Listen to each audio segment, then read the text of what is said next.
What's up, guys? So we just got finished watching the new Westworld episode, and as always, I'm going to give my thoughts, my opinions, and a review of it. Just like every other week, Westworld spoilers ahead. If you do not want to hear spoilers for this week's episode of Westworld, just drag the little bar all the way to the end. Westworld spoilers in 3, 2, 1, go. Alright, so this week's episode was sort of a coalescence of a lot of things that we've seen sort of getting into moving parts over the last couple weeks. It's the first episode in a while where we get to see a little bit of every single character, which was really, really cool, actually, because there was presumably no sort of time manipulation, like trickery happening. It didn't appear that there was anything where they were going from one time period to another. It all seemed to be happening within the same general time frame. It didn't look like any of this was in the 2 weeks prior. It looked like everything that was happening in the same time frame. Let's just go down the different groups and let's talk about it a little bit. So we had Dolores, who obviously is setting up a plan with the train, and her storyline, she actually wasn't completely unbearable this week, but that might have been because she only had about 6 words that she said all week. Teddy has turned into a complete and utter jackass killing machine, which was expected. He's also kind of like shocking Dolores when he kills the one dude, because he won't tell them where Abernathy is. I don't think that Dolores was ready for that. And you can tell she's kind of like, oh shit, maybe this wasn't the best idea. But Dolores and co. Load up the train with a bunch of explosives and then send the front of the train into the mesa, where the people that have come to like try to take back over the park and Charlotte Hale are. We meet some more QA rescue style people, like a battle hardened like leader dude, a couple of different hackers, all come in at the beginning of the episode, and I would hazard a guess to say that most of them are going to be dead, since I didn't recognize any of them from the 2-week time jump, and a giant bomb just got driven into the mesa. Also in the mesa, though, in the cradle, which is inside of the mesa, is Elsie and Bernard. And Elsie and Bernard are kind of trying to figure out what exactly is going on and why QA isn't able to sort of regain control of the park. And Elsie notices that she's like, well, it's almost like someone's improvising this code. It's almost like it's being adapted on the fly. Every time someone tries to hack something, they're, creating different ways to block the intrusions. And so they're like, it's coming from the cradle, and the cradle is where all of the hosts' consciousnesses are stored and live. And so they go there, and there's like a way to jack in Matrix style into the cradle. Obviously only for a host. And so Bernard's like, I'm gonna go in.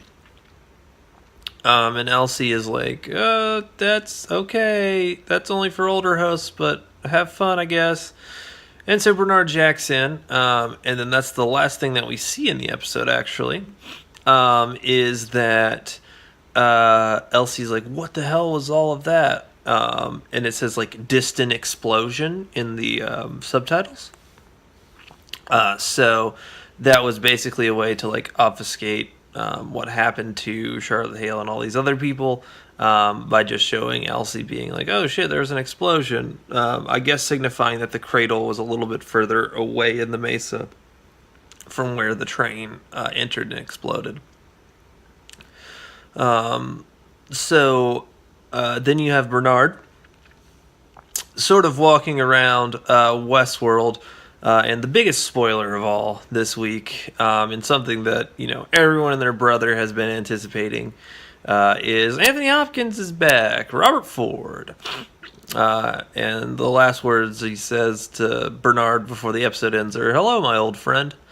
And so I think that may put to rest the speculation of whose consciousness it was that he picked up, because it seems to be Ford's, because Bernard was like, I've been here before. It's like I did something here. I brought something to the cradle.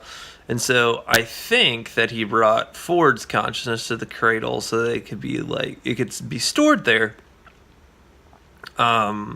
So Ford could sort of live as like a Ghost in the Machine style host. Could be wrong. There's still the potential that consciousness that Bernard puts in his pocket from the secret laboratory is someone else. But I really do think that it's Ford.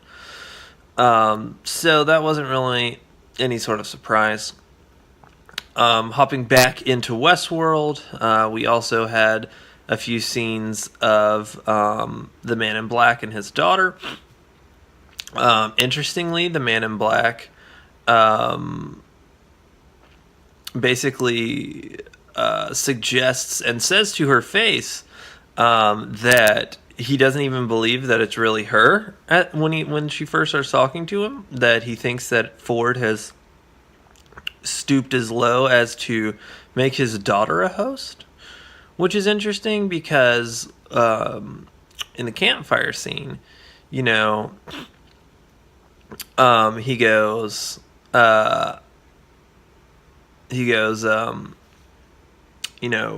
she was talking about the past and talking about her being in the parks previously, and she goes, yeah, the Raj was always my favorite as a kid. And he goes, you hated the elephants. And she says, no, I loved the elephants. Mom hated the elephants. And so I wonder if that was kind of, because that almost, like, in terms of like scene composition from when they were talking, there was very little time from when we saw the Man in Black accuse her of being a host to him making a mistake on his memory. And I don't know if that was just like a general, like, he's just getting his wife and his daughter confused because he wasn't around, because he didn't really like spend a lot of time with them, or if that was like maybe sort of some sort of implication that maybe he's a host. I don't know. I'm still not too convinced that of the Man in Black is a host theory, but possible. So it's interesting because she proves herself, right? She lets them know that it's a ghost, that it's like a honeypot trap, and sort of saves some of the men. And then she's like, I don't want you to keep playing this game. I don't want you to do whatever you're doing. And he's like, will we be even if I come with you? And she's like, it'd be a good start. And he's like, all right, sun up. And I was like, he's not going to fucking do that. Sure enough, fade to black. She wakes up all alone, no horse, no nothing. And I was like, yeah, that makes sense. I assumed he was still a jackass. Something interesting. The episode started out with, which also confirms something that I've been sort of guessing since episode 1, is that Dolores was interviewing Bernard. And it's interesting because she said, that's not what he said, And then she sort of did the same thing that William was doing to John Delos. Said that she'd been interviewing him and did this whole thing, and then they said, what are you looking for? And she said fidelity. And so I thought that was pretty interesting, because in the preview for next week's episode, we see Charlotte Hale finally find all of the copies of Bernard. So I'm interested to see exactly like how the dynamic of Bernard being a host plays out, and if they think he's a host or if they think he's just a human who's been trying to keep his host body alive, like John Delos. So I'll be really, really curious to see how that plays out next week and in the coming weeks with the sort of Delos higher-ups. And then, last but not least, we head back over to Shogun World, where we find Maeve and her routine of sort of all of the copies of themselves from Westworld to Shogun World. A pretty cool sword fighting scene. I really liked that. That was pretty dope. But the Man in Black samurai, or Man in Black, the Hector samurai, and Akane, Maeve, they stay behind in Shogun World. But interestingly, the Armistice copy from Shogun World actually comes with the group, and they make it back to where Maeve's daughter is. And Maeve has sort of like this talk with her daughter, and as she's having this talk, her daughter's like new mom, like her new robot mom, programmed mom, comes in, and so Maeve is kind of like freaking out a little bit, and then the Ghost Nation shows up to fucking murder all of them. And for some weird reason, they're like, Maeve is like, I have to do this alone. And then it's literally like, they made it seem like she was walking, over these hills and through all of this landscape and everything, but it only seems like she walked like 300 feet away, like they could still see him. Because when the Ghost Nation shows up and they start hearing that, it takes about 3.6 seconds for Hector and Armistice to get there and start shooting at the Ghost Nation. Something that I did think was interesting is Maeve takes her daughter and starts running away. She trips and falls, and the one of the Ghost Nation people comes and looks at Maeve and says, "Your path leads with," or our paths lead to the same place, or come with me, our paths are the same, or something like that. Basically implying that they were on the same thing. And she goes, "Your path leads to hell." And then that's when Armistice and Hector start shooting and show up, and so he sort of goes away. And I thought that was really interesting, as it sort of implies that, again, maybe Maeve isn't Neo. Maybe Maeve isn't really like outside of what she should be doing. So I'll be interested to see how that sort of pays off. And then of course, Sizemore once again fucking shit up, being a little bitch. He finally uses the phone that he stole, either last episode or the episode before that, to call for help. We see Felix be a total bamf and run into the fight and try to help people out. So that was pretty cool. But it's interesting because they tried to have like Sizemore be redeemed in the beginning of the episode, or not really the beginning, but like sort of the middle of the episode, when Maeve is like, "Yep, you did one good thing. You brought me to my daughter. Super dope."